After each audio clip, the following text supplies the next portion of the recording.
thank you very much for joining us this afternoon. I've already presented you and your titles, indeed. But I'd like to start with you, Dinesh. It's great to have you back. For those of you who do not know, SBI Mutual Funds is now India's largest asset manager, and it's also a joint venture, of course, between State Bank of India and Amundi, currently in its 20th year. So I'd like to ask you, given that India posted extraordinary economic results last year, how certain can we be that this economic acceleration will continue, and based on what drivers, and what sectors will private investments contribute to in particular? Thank you very much, first of all, giving this opportunity to talk about India and its growth story. Well, what you mentioned, what we have seen last year, I think the year where we are today and going forward, the kind of potential which this country offers is immense. We have already registered a growth rate of about 8% plus in the last quarter. And we are hoping that this growth rate will continue in the foreseeable future. Reasons? There is a very clear focus on infrastructure investment. During the COVID, when rest of the economies were reeling under their own problems, the government of India went ahead and invested significantly in creating infrastructure. And encouraged by that, and also knowing the multiplier effect of that infrastructure, we are continuing our pace of investing into infrastructure. We have been a leading services exporting economy right from the year 2000 onwards.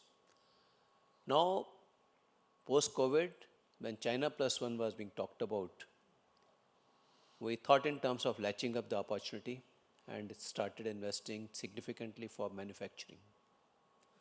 Now we have an ambition to become a leading manufacturing exporter also.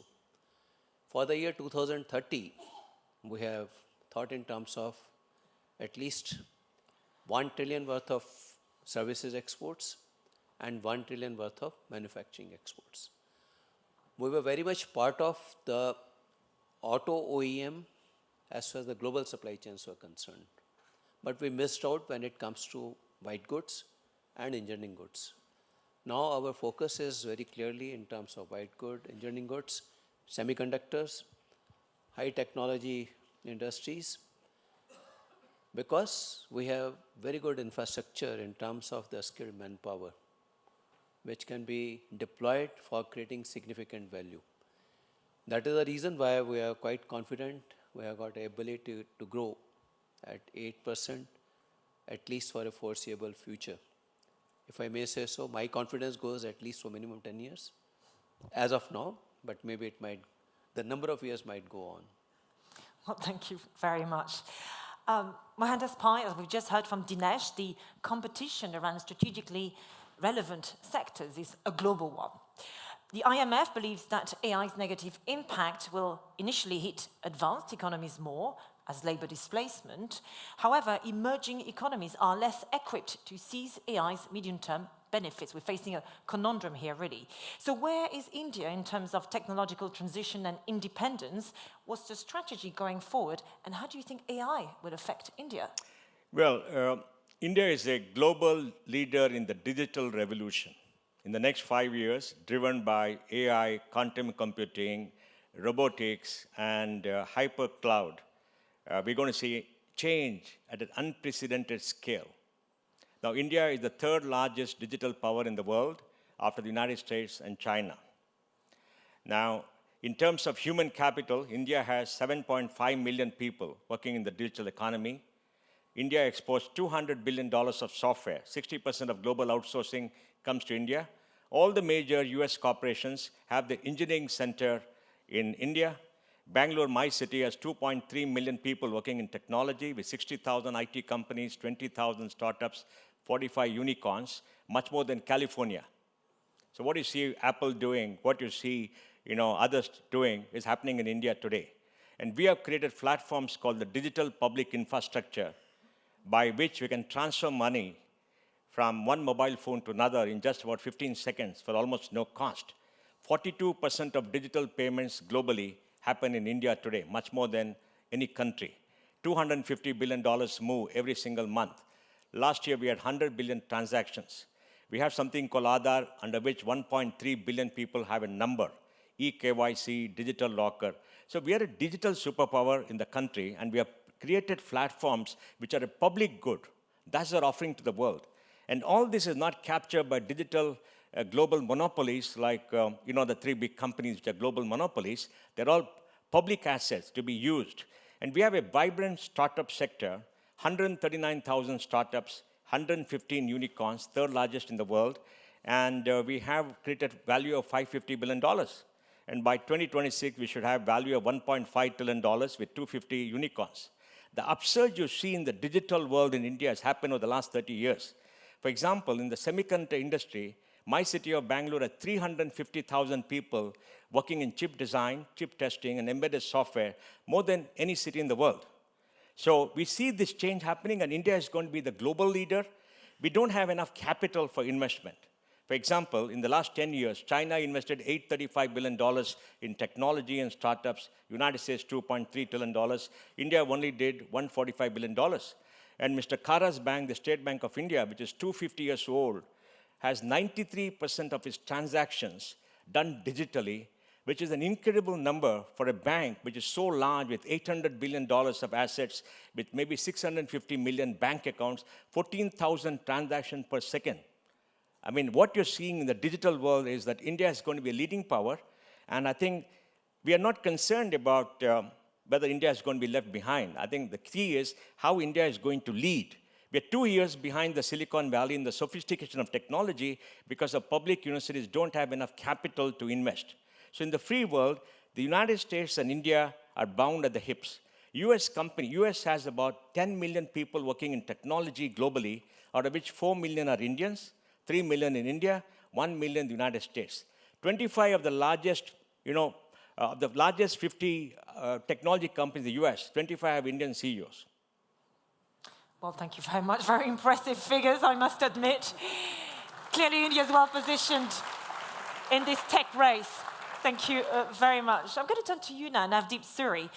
The US, the EU, and Japan have adopted a China Plus One strategy, which has contributed to the success of production-linked incentives as India positions itself as a competitor to China, of course. So how can India compete with a giant like China that is set on exporting excess capacity by any means? Firstly, I think the China Plus strategy is something that evolved out of globalization going wrong. I think when many of us were evangelists for globalization, we didn't think globalization is going to lead to centralization and the skewed production and supply chains where everything is concentrated in one geography. And I think over the last few years, we've really woken up to that. So the China Plus One is something that many countries are looking at. And we're certainly hoping that India would be the one for a couple of different reasons. One is we're probably the only one who has the scale and the size to really make a difference. I know there are other countries that are trying to be the plus one, but I don't think any of them will come close to where we are currently positioned. You're beginning to see some shifts happening, whether it is iPhones being exported out of India, whether it is Hyundai or Suzuki cars being exported, whether it's Airbus establishing significant manufacturing facilities. And that's happening even without the PLI incentives that are there. The markets are driving that. The strategic rationale is driving that. You have this quad, India, Japan, United States, Australia, which is focused on making sure that the reliance that you have on critical minerals, on critical products, gets diversified. And again, there's a concerted attempt to try and shift some of that production into India, not just for economic reasons, but for geopolitical, geostrategic reasons as well. But I think there should be a recognition that we can't do it alone. I think Europe, in a sense, has been behind the curve. in terms of putting the finance and resources that enable India to reach the ambition that everybody has. And you know, when you look at Canada on one side from CPDQ and Fairfax and other, to Australia on the other side with Macquarie, to the Middle East where you have Abu Dhabi Investment Authority and all, putting serious billions of dollars into India. Yes, I know there's a perception perhaps around in the room that India is difficult. And it's not the easiest, but it's certainly becoming a lot easier than it was before. I think people who have come to India, including Amundi, realize that India is a country where you go in for a long-term relationship. It's not a one-off fling. It's not a one-night stand. You invest in the relationship and you get rewarded for that. And so I really think that the final element that needs to come through is a reform of the international trading system. We know that WTO has been gamed by certain countries. We know how they've taken advantage.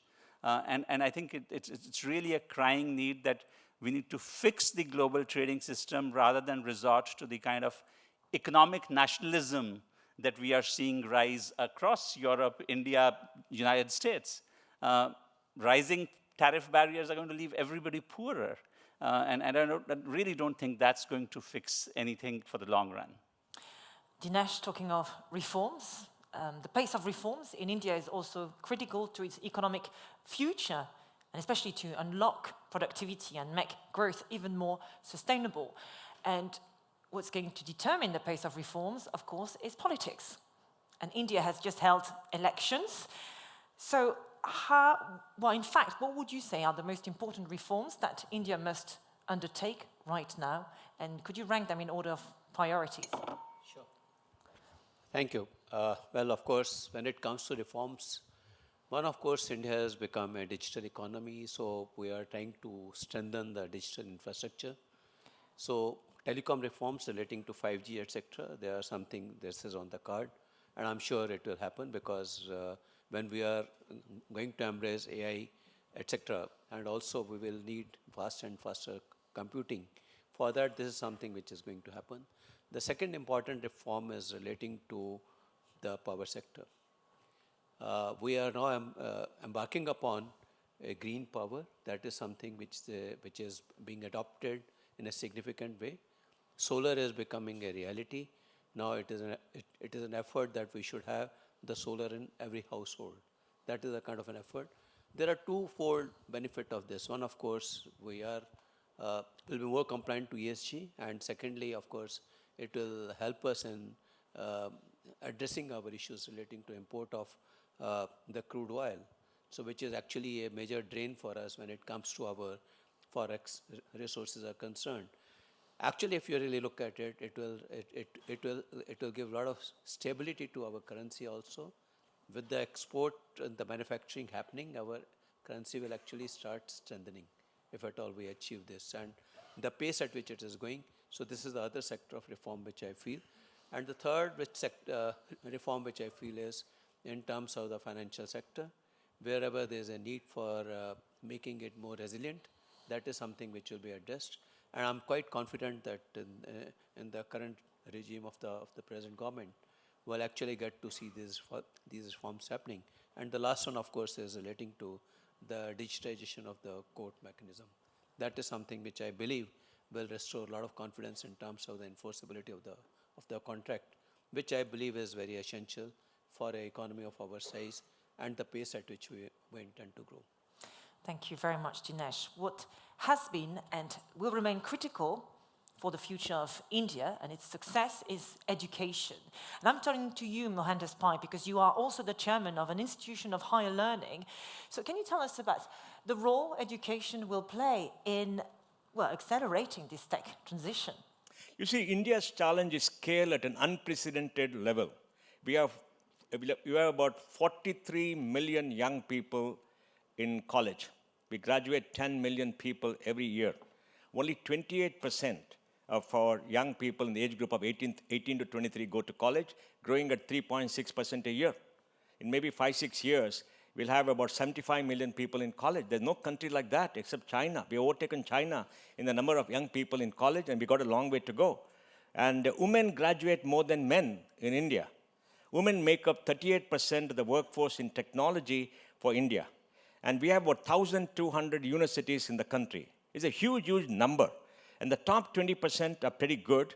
You'll see that our top 100 institutions have a large number of their alumni going abroad, and they do very well. You go to Silicon Valley, you see them all over the place. You see them in the UK. We got 40,000 students studying in Germany. 750,000 Indians study overseas every year, 225,000 in the United States. So education is key to India. Almost all children are in school. We have 265 million young children in school, from class 1 to class 12. I mean, no country has seen these numbers at any time in human history. Yes, the quality is pretty good in the top 20%. In the next 20% is possible. And the balance is workable, like all other colleges. And we're investing a lot. We invest about 4.5% of our GDP into education. We have to invest more. We don't have the money. But I must tell you, India has the youngest working age population in the world today. And we have got about 650 million people in the working age group. By 2100, we'll have the youngest working age population. And for the entire world, this is the only country which can provide human capital of an exceptional skill and exceptional level with an average median age of 29 years. It's very large, a lot of investment going in, but lots of work to do. And very soon, we'll probably have 1 million or 2 million young people going to the best universities all around the world, including France, and doing very well. Thank you very much. Clearly some lessons to learn here in the West from India, and how you encourage and empower women in the STEM sectors in particular. Navdeep, Suri, we've talked about India's growing economy and its role as a tech powerhouse. Let's talk about its standing on the international stage, because India's recent political strategy has been to show great strength domestically, at home and abroad. Where do you see the new government's priorities in terms of domestic and foreign policy? Well, firstly, India's stature on the global stage will continue to rise with the 8% economic growth that Mr. Khara spoke about. And you're seeing that as a secular trend over the last several years. On foreign policy, I see firstly a degree of continuity. And the reason is not just that Mr. Modi's come back into power, but also because there's been a very substantial bipartisan consensus on the big foreign policy objectives of the government. Take our relationship with the United States. It's continued on a certain secular growth trend despite the changes in the administration in the US or in India over the years.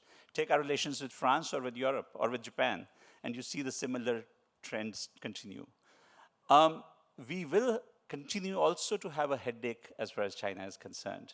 Now, you might say that, hey, that's not just you, we also have a headache. But I just differ that if it's a headache for you, it's a bit of a migraine for us. And the reason is that it attacks us from both sides. One side, we have a $100 billion deficit year on year on bilateral trade.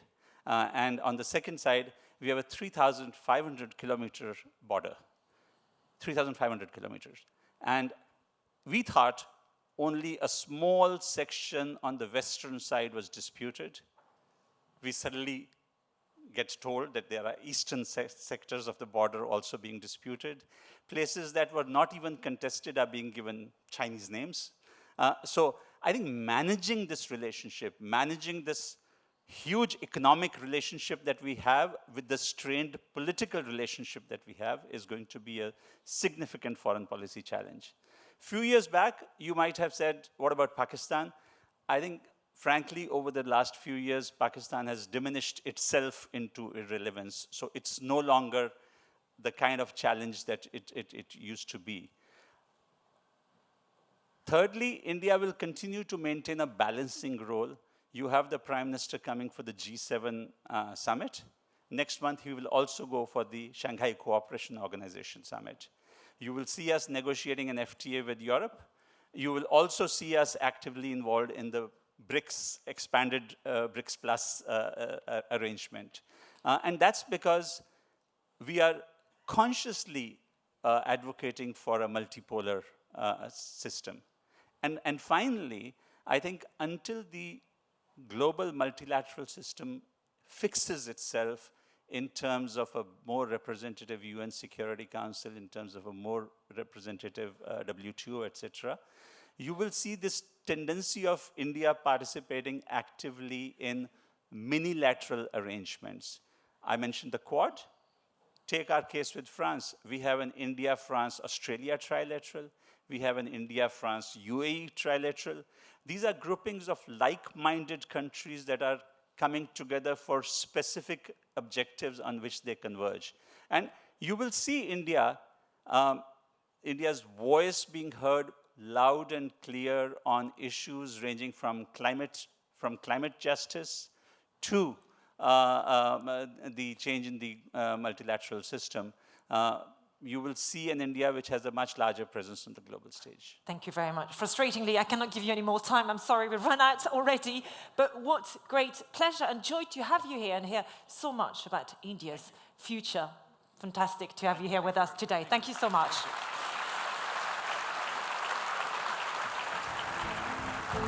Thank you.